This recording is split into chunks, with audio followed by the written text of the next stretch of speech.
Hi there, my name is Caitlin Bandy and this is my channel Bandy's Books, and today we're here with my favorite video of the month, my book of the month prediction video.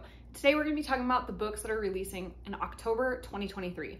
So I don't know about you, but I am super excited for spooky season, and I'm especially excited for this edition of my predictions because it means we get to talk a lot about thrillers and horror. Before we jump into my predictions, I just wanted to let you know that if you're a fan of new release books like I am, I have a couple other videos that you might enjoy checking out throughout the month.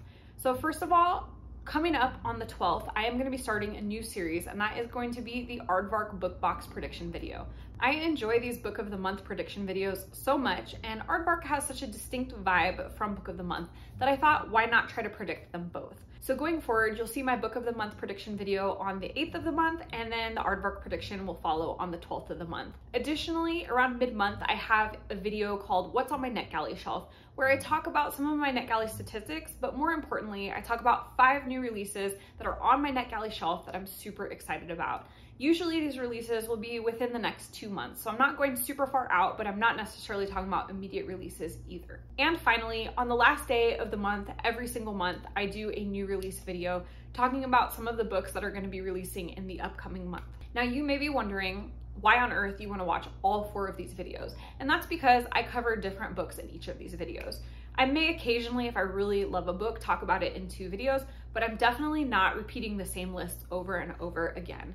I want to make sure that each video has fresh content and different things. So tune in if you're really interested in the new books that are coming out. So if you're a fan of new releases like I am, make sure you smash the like button and hit the subscribe button down below so that you can check out all my new release content. And now let's go ahead and jump into our predictions. The first category that we're going to be predicting today is the historical fiction genre. My very first pick is going to be Let Us Descend by Jesmyn Ward. This currently has a 4.32 and 288 ratings on Goodreads so far. This is a literary fiction and historical fiction mix, and it follows a main character named Denise who is sold south by her enslaver father. She's struggling through a miles-long march, and to get through it, she turns inward. She seeks comfort from the memories of her mother and her African warrior grandmother. She opens herself to a world beyond this world, full of spirits that nurture and give, as well as spirits who manipulate and take. I selected this book because Jesmyn Ward would be a repeat author. She was previously featured by Book of the Month for both Salvage the Bones and Sing Unburied Sing. This book is being hailed as Ward's masterpiece, and I already know that she has got a beautiful writing style, that she picks a lot of really deep themes. I think that this would be an excellent pick for Book of the Month. The second historical fiction pick is going to be The Other Princess by Denny S. Bryce. This currently has a 4.37 and about 79 ratings on Goodreads so far. This is based on the real life story of Sarah Forbes Bonetta, an African princess who was rescued from enslavement at 7 years of age and presented to Queen Victoria as a gift. Though she is used as an exotic trophy at court, her intelligence, her talent, and her kindness begin to make her friends. Haunted by visions of decapitations and destruction, she seeks a home that she'll never have to run from and a refuge from her nightmares. I selected this book for the Book of the Month box because it is historical fiction, but it's not a war-based historical fiction. It is a piece of history that's incredibly important, but probably something that's a little bit lesser known. It's also about a badass female who survives and overcomes all of these obstacles. I think that this would be a fantastic Book of the Month pick. Now we're gonna jump into our horror thriller genre, and hold on tight because we have 5 selections for this genre this month.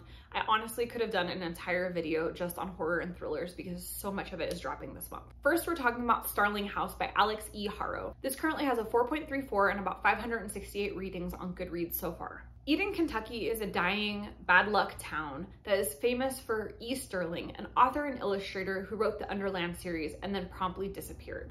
Just before her disappearance, the Starling house popped up. Everyone in town agrees to let the uncanny house and its last lonely heir, Arthur, rot. When Opal receives a job offer out of town, she sees this as her chance to finally escape Eden and to take her brother Arthur with her. There's just one problem: the Starling house is starting to feel like home. So I selected this book because Harrow has been previously featured by Book of the Month in the past, and she is a very popular author. This book in particular sounds really interesting. I have an ARC of it and I'm hoping to start it within the next week. but I have been hearing really good buzz about this one so far. Then we have The Rosewood Hunt by Mackenzie Reed. This currently has a 4.30 and 105 ratings on Goodreads so far. Lily Rosewood dreams of taking over her family's company. When her grandmother, Rosewood Inc.'s current chair, unexpectedly dies, it's revealed that her $250 million fortune is missing. A last letter from her grandmother with a cryptic clue sends Lily and 3 other teenagers on a treasure hunt. So I selected this book because it is a debut novel. I like that this is kind of a thriller / mystery. I like that there's a treasure hunt element to it. I think this could be a really fun pick for book of the month. Then we have The Forest Demands Its Due by Kosoko. This currently has a 4.08 and about 38 ratings on Goodreads so far. Regent Academy, known for turning out leaders, has a storied history in Virginia, as does the forest that surrounds it. 17-year-old Douglas Jones wants nothing to do with it, but when a student is murdered and everyone forgets about it by the next day, Douglas becomes determined to uncover the truth. In his search, he finds a 300-year-old vengeful creature who is out for blood, and if he doesn't get it, he will swallow the whole town in his darkness. So I selected this book because it's giving me kind of dark academia vibes mixed with maybe some horror, maybe a little bit of gothic horror, and I feel like that's perfect for spooky season. Additionally, this cover is absolutely stunning. It's one of my favorite covers of all of the horror books in this entire list. Then we have Edenville by Rebelein. This currently has a 3.87 and about 52 ratings on Goodreads so far. After publishing his debut novel, The Shattered Man, to lackluster response, Campbell P. Marion is struggling to write a follow-up. Edenville College invites him to join as a writer in residence, and he's convinced that his luck has finally changed. His girlfriend Quinn isn't so sure. She grew up near Edenville and she has very good reason to never return. So I selected this book because it's a debut novel, and we know that Book of the Month occasionally likes to feature debuts. I also really enjoy that this follows an author through his writing struggles, and I think that that bookish nod would be really cool for Book of the Month. Then we have Midnight is the Darkest Hour by Ashley Winstead. This currently has a 4.0 and about 343 ratings on Goodreads so far. Librarian Ruth Cornier has always felt like an outsider in her small town of Bottom Springs, Louisiana. When a skull is found deep in the swamp next to mysterious carved symbols, Ruth realizes that only she and Everett, a friend with a dark past, have the power to comb the town's underbelly for true evil. I selected this book because Winstead would be a repeat author. She's previously featured by Book of the Month for her book, In My Dreams I Hold a Knife. That book was wildly popular, and I could see this one being just as popular as well. Now we're gonna move to the romance genre, and for once, I'm actually excited about one of the books in this category. First up, we have Stars in Your Eyes by Kacen Callender. This currently has a 4.19 and about 134 ratings on Goodreads so far. Logan Gray is a Hollywood bad boy, talented but troubled, who the public loves to hate. Maddie Cole is a golden boy, loved by all but plagued by insecurities. When the two of them are cast as leads in a new romantic film, they are persuaded into a fake dating scheme to create positive buzz for the film. As they get to know each other, real feelings start to develop. So I picked this book because I enjoy Kacen Callender's writing. I read Felix Ever After, and I thought that was a fantastic book. I think that this one sounds a little cute, a little fluffy, but I think it's going to be really well written. Then we have The Burnout by Sophie Kinsella. This currently has a 4.08 and 338 ratings on Goodreads so far. Sophie has had it. She's hit a wall. She has no energy for stupid work emails, friends, cooking, or even sex. She heads to a resort that she loved as a child for a bit of R&R, only to find it empty and in shambles. Worse, the only other guest is a grumpy guy named Finn. When mysterious messages addressed to the both of them start appearing on the beach, the two of them finally have to sit down and hash things out. So I selected this book because while it is a romance, I love that it also touches on some deeper themes, especially burnout. I think that is a really important topic to talk about. I also love that our two main characters are both grumpies. It's not a grumpy sunshine scenario. I think they're both feeling burned out and they're gonna have to work together to overcome that. Next up, we're gonna talk about literary and contemporary fiction. This genre is jam-packed this month.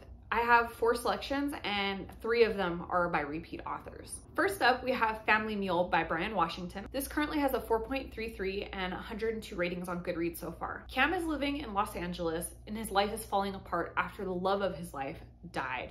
Kai's ghost will not leave Cam alone. When Cam returns home to Houston, he crashes back into the orbit of his best friend, TJ. TJ is not sure how to get through to this changed, self-destructive Cam. Can they find their way past everything that's been said and left unsaid to save each other? I selected this book because Washington has been previously featured by Book of the Month for his book Memorial, which I think was pretty popular.